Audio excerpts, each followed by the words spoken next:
Het is tongersje 20 december. Dit is het allerlaatste Boppenslagcafé. En dus zit deze aflevering van Slijn in het Ramp van Oorskier. De kostuum binnen Sander van der Heijden, Henk Skieving, Karel Nijman, Foppe de Haan, Nienke Klopstra en Harm van der Pauw.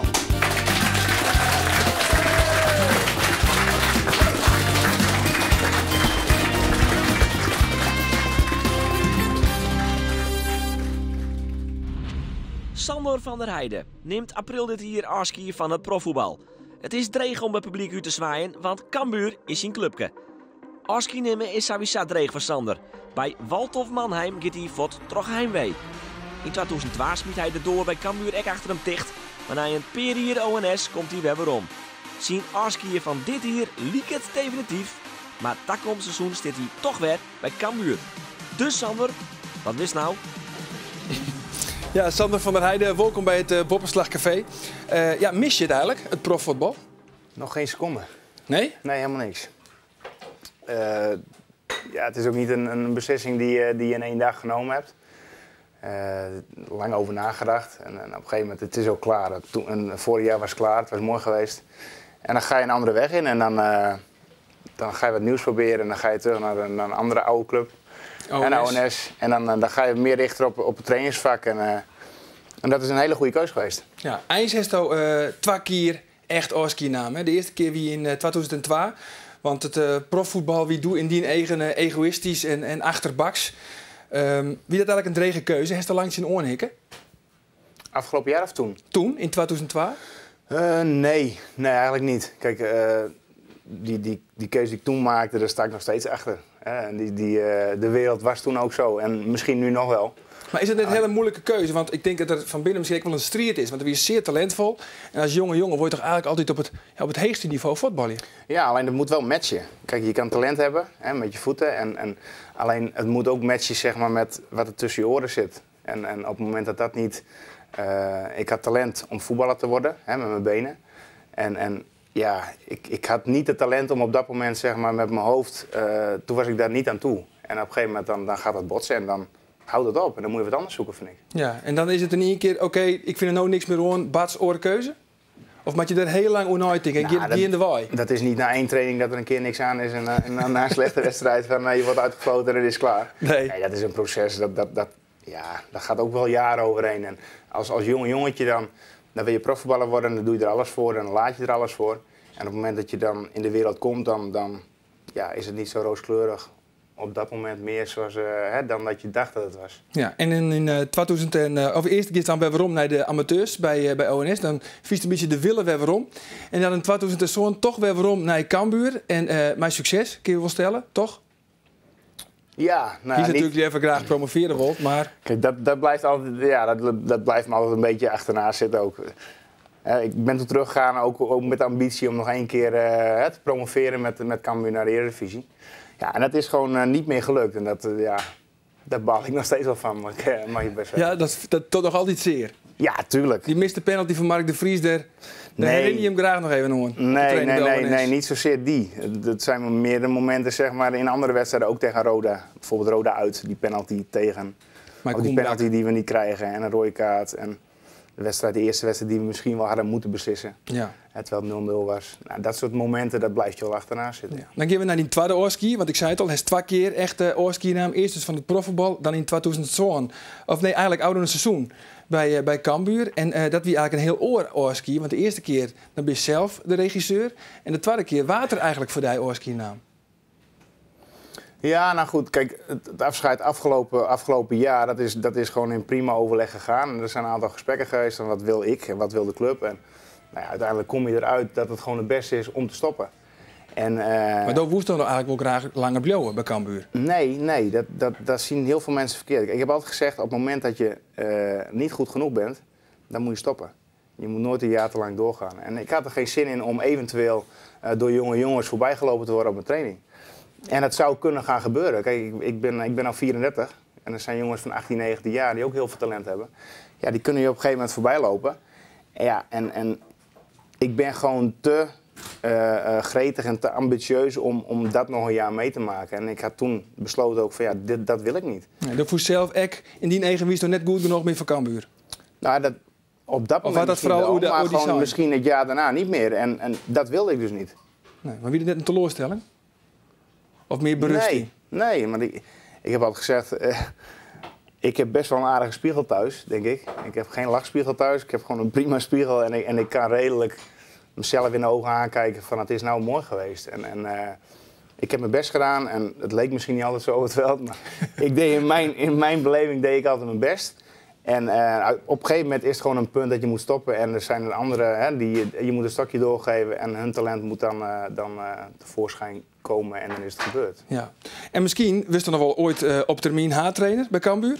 Dan is de cirkel wel roen, hè? Nou, eerst assistent-trainer. Dat stak hem hier. Ja, en ik ben bezig met mijn papieren oefenmeester 1 nu. En ik wil wel bezig, ik wil wel door in het trainingsvak ook, op voetbalvlak. En dat zou toch mooi wezen, haartrainer dan bij Cambuur? Ja, maar ik moet eerst maar eens een keer een beetje gaan presteren als hoofdtrainer. Of eerst assistent-trainer van Cambuur en hoofdtrainer ergens bij de amateurs. Ja. En dan maar eens kijken hoe het verder loopt. Maar ik heb als trainer zijn heb ik gewoon nog niet heel veel te zeggen ook, hoor. Oké, Sander Tierentank van die verhaal. De volgende gast die we mij praten is judoka Nienke Klopstra. Want zij nam Auski in 2006. Nienke Klopstra wordt laatst 6 keer Nederlands kampioen judo en pakt een bronzen medaille op het Europees kampioenschap in de categorie onder 48 kilo. Mentaal is ze ijzersterk, want ze knokt haar verskate keren weer waarom van blessures. Maar in 2006 is de pier bleeg. Ze is cleared met het fortune. Blessures onder het schouder en de kribbels zorgen van de eind van haar carrière. In plaats van fysiek knokken, jocht ze nou op een orenwijze met sporters. Ze is sportpsycholoog. Er zit naast mij op de kruk Nienke Klopstra. Wat heeft mooie hierige benen als we dat filmpje leeuwen. Ja, je bent echt net van mij, hè? Zij Zelien, best ophouden. Hoe is het leven vergien daarna? Bist in een gigantisch zwart gat van? Nee, eigenlijk helemaal net. Ik wil net zeggen dat het makkelijk weer. Ik wil stoppen met topsport is nooit leuk. Want ik vind nog steeds dat het leukste is om te doen. En als die kans krijgt in het leven, dan mag ze hem zeker pakken. Nou, dat had ik dus ook dienen. En er weer een tijd van komen en een tijd van gaan. En die kwam inderdaad in 2006. En daarna is eigenlijk, had ik een heel oor leven kregen. Ja, maar die switch om van die topsport weer wat oors te verzinnen, hoe heeft dat dienen? Daar ben ik eigenlijk net aan gegroeid. Ik ben in 2004 ernstig geblesseerd rekken. Ik had mijn 8e kruisbaan afgescoord van mijn knibbel op een trainingsstage in Oostenrijk. En ja, toen werd het eigenlijk vergane glorie. Iedereen zei van het is klaar. Artsen zijn... Ja, Nienke, dit mag stoppen. Mijn man ook meteen die ziet van, nou ja, dit is nou genoeg. Ik ben nou zo vol op blessures geweest. En ik hier eigenlijk in de holle dat ik nog een cyclus dwans hoor. De volgende spelen wil ik eigenlijk proberen. En, dus Nienke zei, je hem keer wel zeggen, ik hou op. Precies. Maar ik beslis dat. Ik beslis het lekker zelf. Dus ook eens toen nog terug. Wie is het eigenlijk toen het al eens keer al wezen had hier? Ja, het is natuurlijk een heel revalidatieproces. Het is belangrijk dat ik weer normaal rennen kon, dat ik weer normale dagse dingen doen kon. Dus ik ben echt een jaar bezig geweest. En ik ga van alles proberen, apparaten op de knibbel om kracht te trainen. En van die krukken naar te komen, mijn brezel om sliepen enzovoort. En dat is gelukt. Na een jaar ben ik waarom bij de sportarts Peter Vergouwen. En ik moest testen en al iedereen. En die zei, nou, dit is ongelooflijk wat er gebeurd is. Maar ja, hij zei, ik hoor die net zien. Toen bloost wel natuurlijk at risk. Ja, dan had je een heeg risico, want er is iets met die knibbel wat net makkelijk is. Maar hij zei, van mij meest het proberen. Ja. Dus dat had ik toen niet in. Maar goed, een jaar later zei ze dan toch, ho. Ja. Wie dat vanwege blessures en dat het net meer onkoerst? Ja, ik kwam weer weer om. Eerste wedstrijd ging super. Nou, dat is heel vaak zei. Lange tijd Ruud best of vakantie had, dan gaat het super. En denk nou, yes, ik ben er weer. Gigantisch focussen vanzelf. Precies. Dus ik had een medaille op de World Cup, zeg maar, in Tallinn. En toen hield ik mijn plaats voor het EK. Dus dat was natuurlijk hartstikke mooi in 2006. Maar ik wie eigenlijk al een beetje bezig met afski te nemen. Ik ziet van, nou, ik probeer weer om te komen. Dan bepaal ik zelf wanneer ik stop. Dan ben ik weer omkomen en dan is het voor mij echt goed. Nou, dat wie dus dat toernooi, dat wie het EK. Het EK ging eigenlijk voor je meter, want toen moest ik judoën op een puzzelmat. En toen kwam de angst weer om. Ik dacht, puzzelmat? Ja. Bij judo was verschillend materiaal qua matten. En soms was het een puzzelmat, dat is echt heel ruw materiaal. En daar kun je makkelijk een knibbel of een enkel steen blowen, maar je draaien. Nou, dat zeg ik, toen kwam toch een beetje weer de angst weer om. En wij waren bezig met een sportskwal op te zetten. Ik met mijn man in Grains. En we gingen trouwen in 2006. Dus er kwamen wat oren dingen in het versier. Het is eigenlijk een proces bij ja. van Eigenlijk is dat begonnen sinds die blessure. Er is dat een proces geweest. Ja. En toen wil ik eigenlijk wel, wil ik wel mem worden. Wist ik net of dat cool, of het mogelijk weer. Dus al dat soort dingen spelen mij. Het EK, dat gong helemaal net. En toen dacht ik, nou is het wel kleren. Dan is het iets van oorleven. Ja. Als het veromzust op die judo-carrière, wat is dan het mooiste moment? Wat is het mooiste was er in Maimak heeft? Het mooiste moment is eigenlijk toch die EK-medaille. Want dat wie echt awesome. Dat wie een hier, 2004, dat ik echt 10 A-toernooi moest doen. Ik moest 10 keer op gewicht wezen, achter elkaar, weken na weken. Dat weer loeiswier, om dat vast te houden. Want ik moest er altijd een prutten voor doen. Echt volle kilo's uittrainen. Het wie een Leidenswij en op het EK hield ik hield er gewoon genoeg van. Ik zoiets, ik haal je de Spelen toch net meer. Want dan moest ik kampioen worden of ik moest tweede worden. Nou, medaille wiel heel lastig, want echt de top stier daar. En toen had Martijn echt, mijn man, die wie ik mij. En die trainde me een prutten. Die eigenlijk het hele proces samen. En die ik zei van, als het nou things van de jou zit op, dan kunnen we nou ook wel de spul pakken en dan gaan we naar huis in de kleer. Ja, eigenlijk gelijk. En ik moest wat zien meer rivaal, de Belgische weg, al 10 keer van Verlen hier. En toen dacht ik, tuurlijk, dat mat ik om. Die knop mat om en wist het laatste toernooi, kleer, dan maar alles. En dat had ik die in. En trouwens, de derde vorm op gewicht te komen, dat wie echt vreselijk. Want wie opeens een kilo zwidder, dat gebeurt echt nooit. Dat is voor een vrouw sowieso vreselijk. Precies, toch? Maar dan helemaal. Dus dat wie een ramp. En, dus ik moest echt die hele dag op de fiets zitten, trainen, zwitten, net eten. En toen dacht ik, dit is mijn leven, dit wil ik net meer. Dus dat wie het echt een beetje. En, de koers dat eigenlijk net meer opbrengen? Nee, het wie iets te volle. En het einde wil in zicht. Ik helle die spelen net, dus dat weer jammer. En toen toch, knop omzet. Martijn had me daar echt heel goed bij geholpen. En totdat hij dat zei, dacht ik, dat hartstikke gelijk. Wat een onzin dat ik het al op jou. Ik ben net eens die mat nog op best. Dus ik die mat op, die Belgische vers pakken. En ik denk, nou, is het voor mij. En dat gebeurde dus. Nou, en toen, daarna kwam ik om brons te staan. En toen werd ik treden. En dat was eigenlijk zo'n mooie medaille. En ik zie Martijn er nog staan aan het eind van die zaal. Mijn dikke vette knipoog. Van, dit was onze missie. We hadden toch die medaille gepakt. Dat was heel mooi. Toen was ik heel dubbel dat ik daardoor ook net te spelen hellen natuurlijk. Ja. Eén plak te weinig. Maar goed, het was wel heel mooi dat het proces zo mooi was is in die weide. En het was weer heel zwier. En dat het heel mooi afsluiten was. Precies. Ja. Dat mooi verhaal. Dat. Dank u wel, Nienke. Ja. We beginnen met een hele andere sport. Vierleppen. Henk Skiewink. Geniet van het leven. En net alleen nog van het vierleppen. Meestal alles zat, dan is de oudste stappen van een stad. Nee jongens, dit is de laatste ronde. Het is gebeurd. Henk is 44 Fries kampioen. Hij pakt in zijn beginjaren de ene bij de oren overwinning. Maar bij de jaren verdwijnt naast het hier echt de overwinnings. En dus houdt Henk Skiewink op. Ik ben misschien nog wel oud, keel en knap. Maar kom goed deze december. Proost. Proost, zei Henk Skiewink.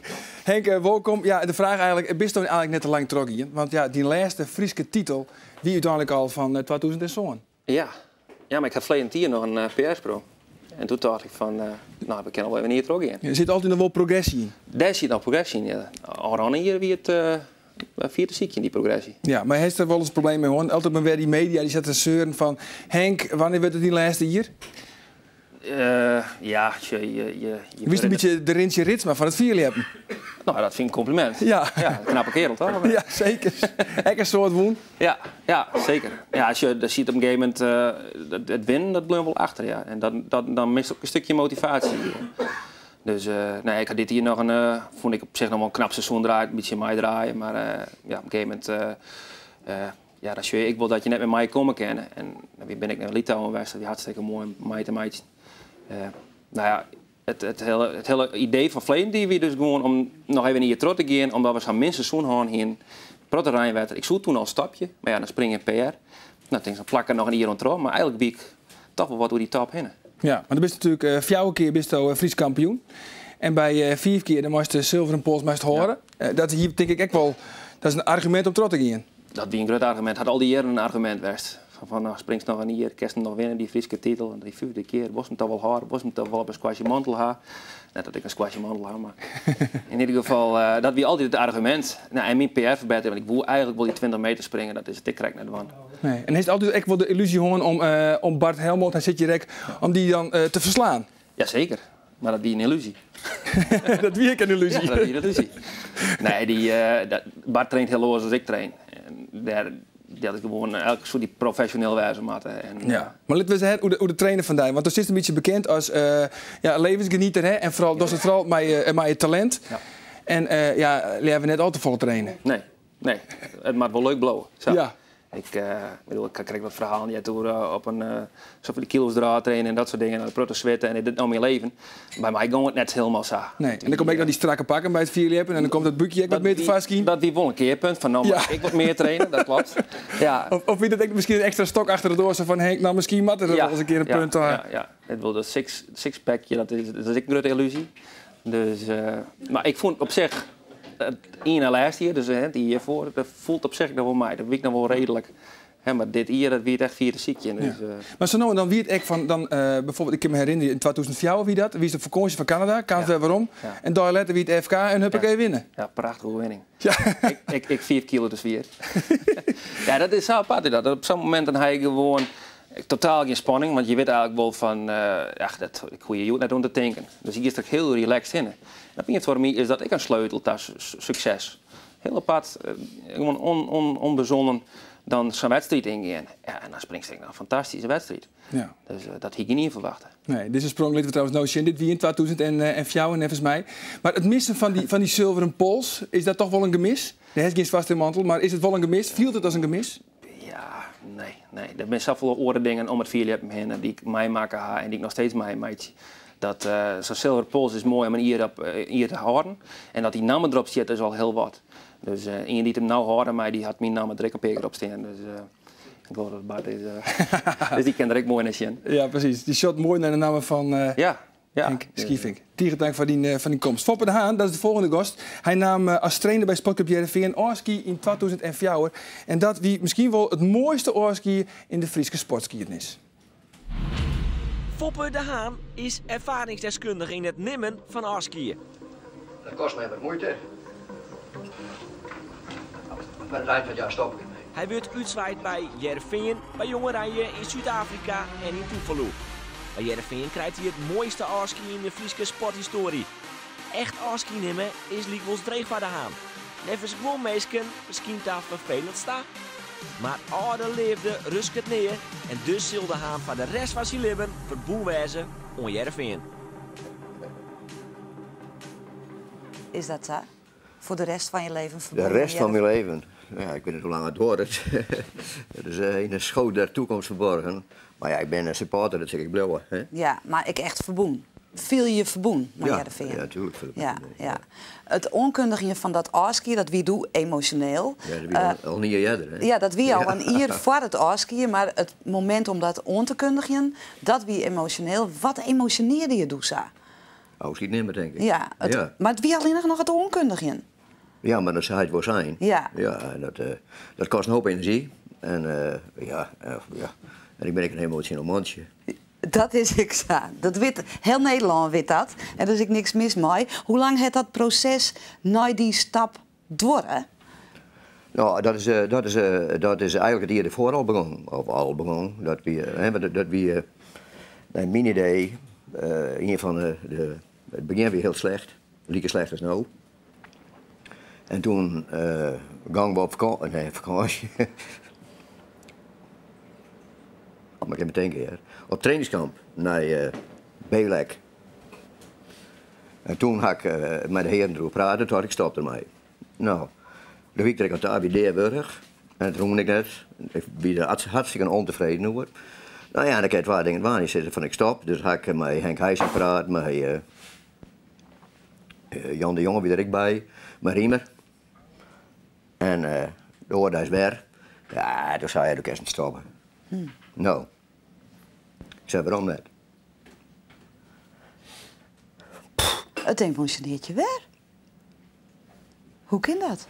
Ja, dat weet ik net. Wat raar. Nee. Of net, is dat net raar? Het is achter je lien. Wat maakt het dat het jou zo rekkert? Wie het sanswierproces? Nee, dat is helemaal zo. wat ik vond heel normaal. Ja. Maar ja, goed, dus op een manier doet het je wat.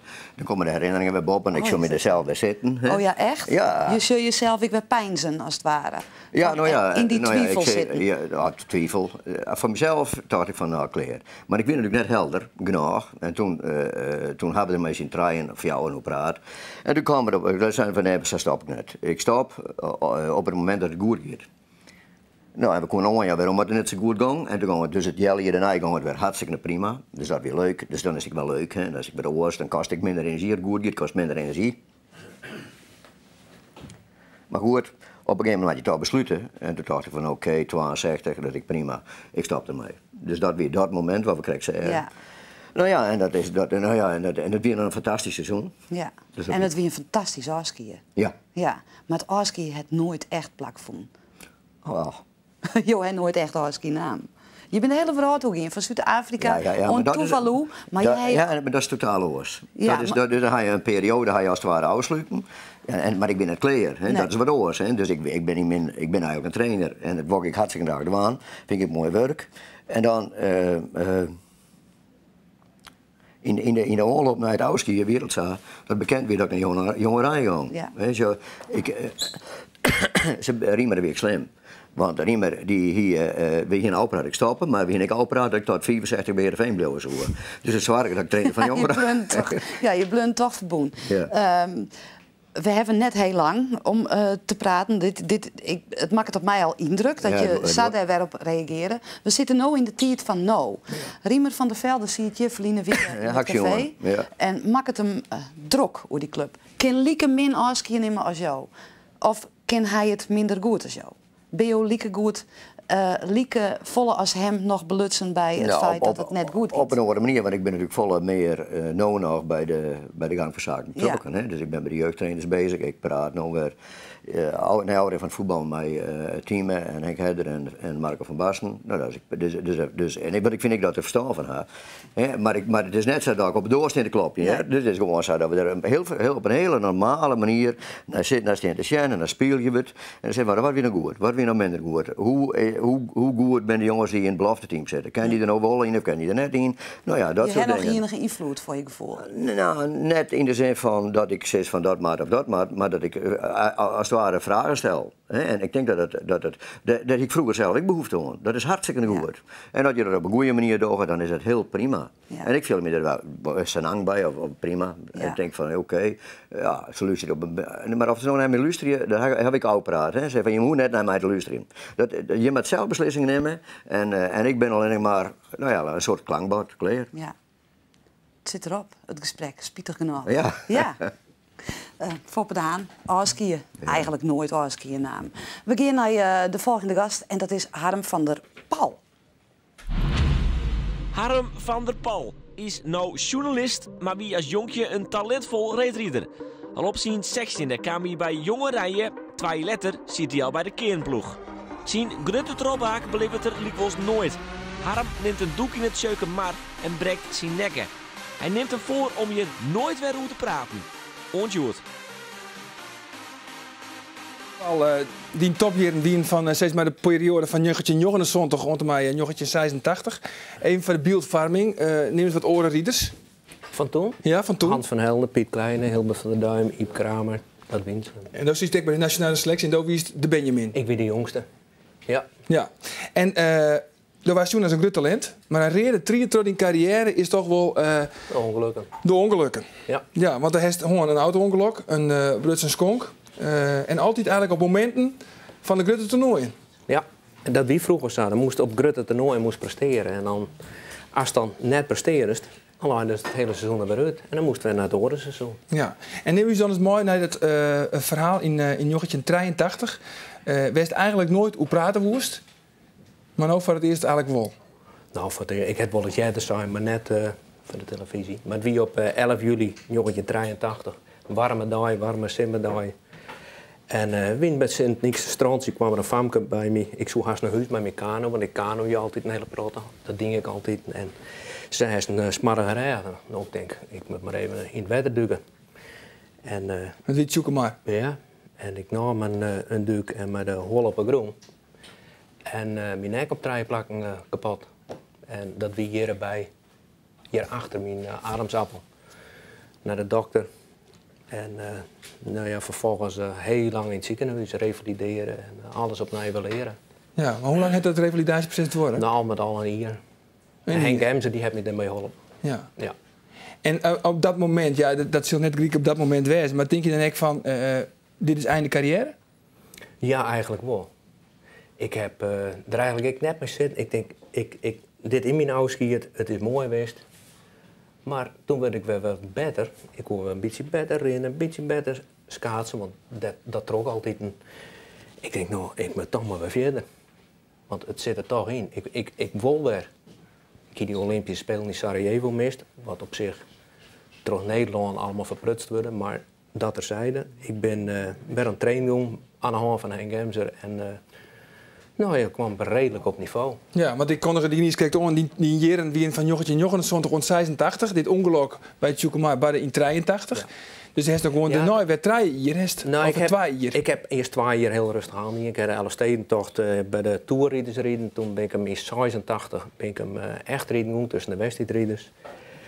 En nou ja, ik had dikke koorts, maar dat wist ik al. Maar ja, ik vernam mijn sabroer, maar ik denk dat het zo'n Elfstedenkoorts wezen. Ik moet hem toch maar rijden. Dus ja. ik ben daar in die kooi gestapt en ja, van Lex en Fut en onderwijs. Ik kon net eten erin horen, ik kon net drinken erin horen. Dus ik heb eigenlijk alles op een lege maag gereden en ik ben zakkenpad gegaan. Maar eigenlijk hier zo ziekte van Vijver. Ja. Dan ben je letter ben we erachter kwamen, maar dat weet niet. Ik natuurlijk nooit die tocht rijden. Al hoe mooi het is. Maar heeft hem wel uitrijden? Ik wie, volgens mij ben ik 34 of zo.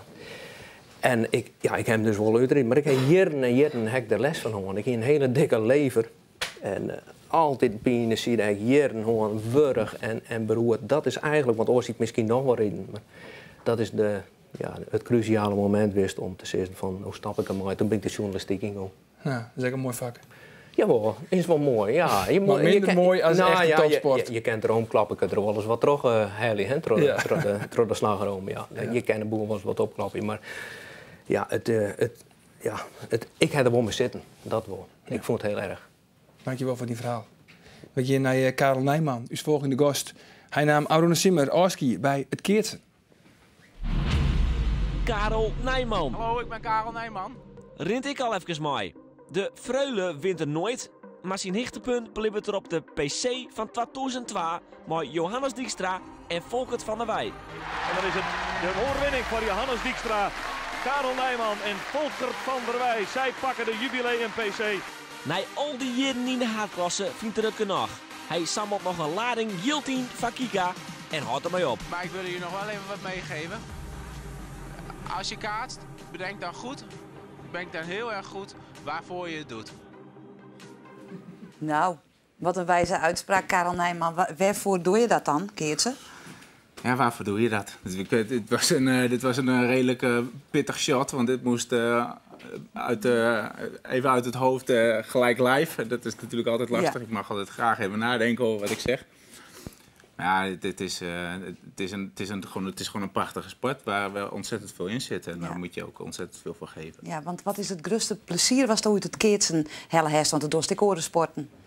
Ja, nee, het allermooiste is eigenlijk de complexiteit van het hele kaatsen. Het is technisch, het is mentaal, het is fysiek. Je moet goed op orde zijn.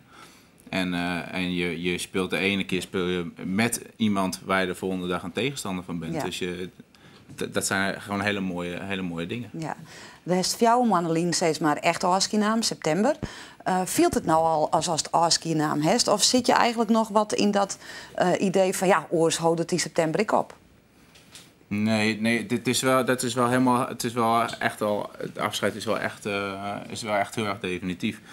Het was begin dit jaar overleed mijn schoonvader. Ik heb hem nu een beetje als foppen. Maar, ik heb ze wel bij me. Ja. En dat kwam heel erg uit binnen in de familie. En dan maak je op een gegeven moment moet je goede keuzes maken. En toen bleek... Maar waarom weer dat moment dan voor die van dan maak je keuzes, maatje? Nou, ik ben heel erg ambitieus. Ik ga ervoor, ik doe dingen niet half. Dus ik heb een goed team om me heen, goede sponsors. Ik wil dat gewoon goed inzetten. En dat was op dat moment... merkte ik dat naast mijn werk, want het is gewoon heel intensief. Hè? Je bent 2-3 avonden ben je ermee bezig, je bent 40 uur aan het werk. Je bent elke zaterdag, zondag ben je gewoon de hele dag op pad. En daar ga je voor. Maar het is een hele... Topsport is natuurlijk, het is een stukje...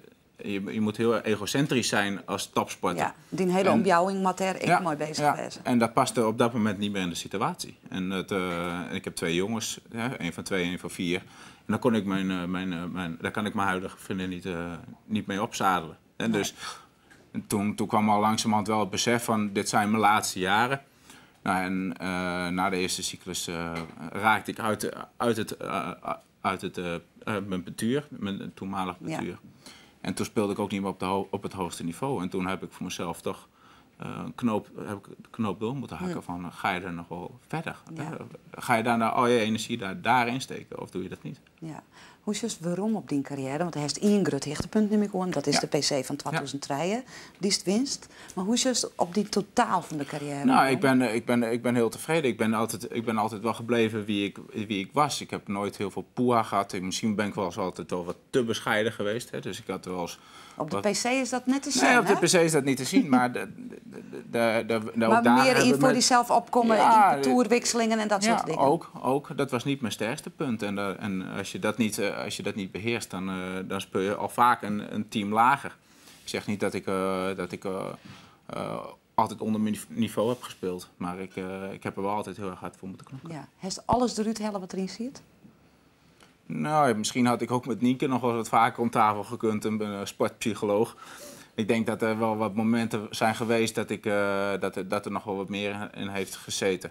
Maar ik heb een heleboel mooie dingen gedaan. En ik heb dingen gedaan waar een heleboel mensen van dromen. Nou ja, dus ik ben daar heel erg gelukkig mee. En die hele mooie krans, maar de PC, dat is dan ongelooflijk. Dat zijn maar weinigen, hè? Dat zijn maar weinigen. Ja. En trouwens, nou ja, hier is het besluit naam om te stoppen. Ja. En nou het lichaam, ik zei, hè? Kruisband gescheurd. Kruisband en de binnenband gescheurd. Dus met de zaalvoetbal hartstikke leuk. Maar komend seizoen nog geen comeback voor Nijman. Oké. Karel, hartstikke bedankt voor die verhaal. En dat hield ik voor alle orengasten neer. Want dit wie het allerlaatste Boppenslag Café. We het jarenlang met plezier voor je maken. Maar het is oer. Ja, het Boppenslagcafé, dat is net meer. Maar Boppenslag op Manje gaat wel gewoon terug. En de eerstvolgende Boppenslag is dan op 7 januari. En rest dus alleen nog mij een heel mooi joenta te wensen namens de hele ploeg, us beiden en hele mooie feestdagen. Graag ontmoet een keer. Dag.